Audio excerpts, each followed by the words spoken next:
Praise the Lord. நான் சொல்லியிருந்தேன் என்னோடய ரட்சிப்பின் ஆரம்ப காலத்தில் நான் ஒரு சில சகோதரிகளோட எனக்கு ஆண்டவர் ஐக்கியத்தை கொடுத்து அந்த ஜெபத்திலையும் அதே மாதிரி சபையிலையும் அவங்களோட சேர்ந்து போகிறதும் அப்படியா என்னோடய ஆரம்ப காலம் இருந்தது. அதே நேரத்தில் நான் வேலை தேடிட்டு இருந்தேன். ஏன்னா நான் வீட்டுக்கு போக முடியாத ஒரு சூழ்நிலை. வீட்டுக்கு என்னோடய பேரண்ட்ஸ் எல்லாம் நான் கிறிஸ்டியனாக இருந்ததுனால இங்கே எனக்கு வேலை கிடைச்சா நான் சபைக்கு கண்டினியூஸாக போக முடியும் அந்த நோக்கத்தோடு இங்கே வேலை தேடிட்டு இருந்தேன்.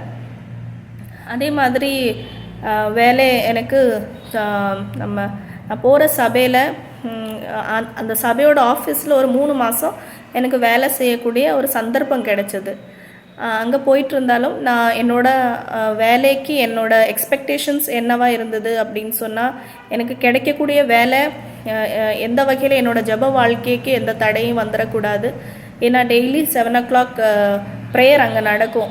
அந்த ப்ரேயர் நான் மிஸ் பண்ணிடக்கூடாது. அதே மாதிரி எவ்ரி சண்டே நாங்கள் ஒரு 10 மணி நேரமாவது சபைக்குள்ளே இருப்போம். சபையில் இருப்போம். 3 ஆராதனை நடக்கும். ஸோ ஃபுல் டே அங்கே ஸ்பெண்ட் பண்ணுறதுனால மற்ற நாட்களில் ஏதோ ஒரு நாள் எனக்கு லீவ் இருந்தால் தான் கொஞ்சம் உடம்புக்கு ரெஸ்ட்டு கிடைக்கும் அப்படின்னு அந்த எதிர்பார்ப்பு எனக்கு இருந்தது.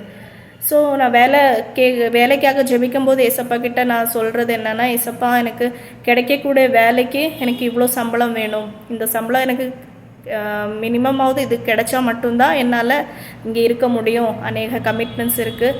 அதே மாதிரி எனக்கு வேலை கிடைக்கிற வேலை எனக்கு பக்கமாக இருக்கணும். ரொம்ப தூரமாக இருந்தால் போயிட்டு நான் 7 மணிக்குள்ளே வீட்டுக்கு வந்து அந்த ஜெபத்தில் கலந்து கொள்ள முடியாது. அது மட்டும் இல்லை, ஞாயிற்றுக்கிழமை நான் சபையில் இவ்வளோ நேரம் ஸ்பெண்ட் பண்ணுறதுனால என்னால் ஞாயிற்றுக்கிழமை கண்டிப்பாக ரெஸ்ட் எடுக்க முடியாது. ஒரு நாள் எனக்கு லீவ் கிடைக்கணும் அப்படின்னு என்னோடய ஜெபமாக இருந்தது.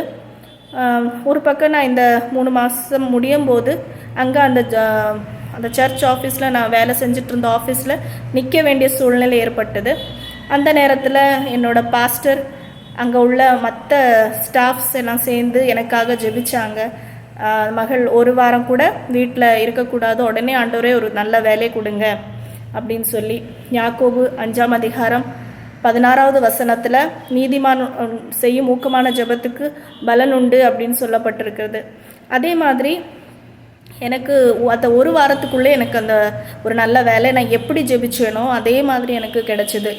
நான் என்ன சேலரி ஆண்டவர்கிட்ட கேட்டேனோ அதே சேலரியோட அதே மாதிரி அந்த 7 மணி ஜெபத்துக்கு அட்டென்ட் பண்ணுற மாதிரி எனக்கு 5:30 மணிக்கே ஆஃபீஸ் முடிகிற மாதிரியும் ரொம்ப பக்கமாக இருந்தது.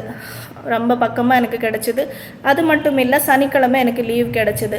எனக்கு ரொம்ப அதிசயமாக இருந்தது. நான் எப்படி எக்ஸ்பெக்ட் பண்ணேனோ, நான் எப்படி என்னோடய காரியத்தை ஆண்டவருக்கு தெரிவிச்சேனோ அதே மாதிரி ஒரு நல்ல வேலை எனக்கு கிடச்சிது.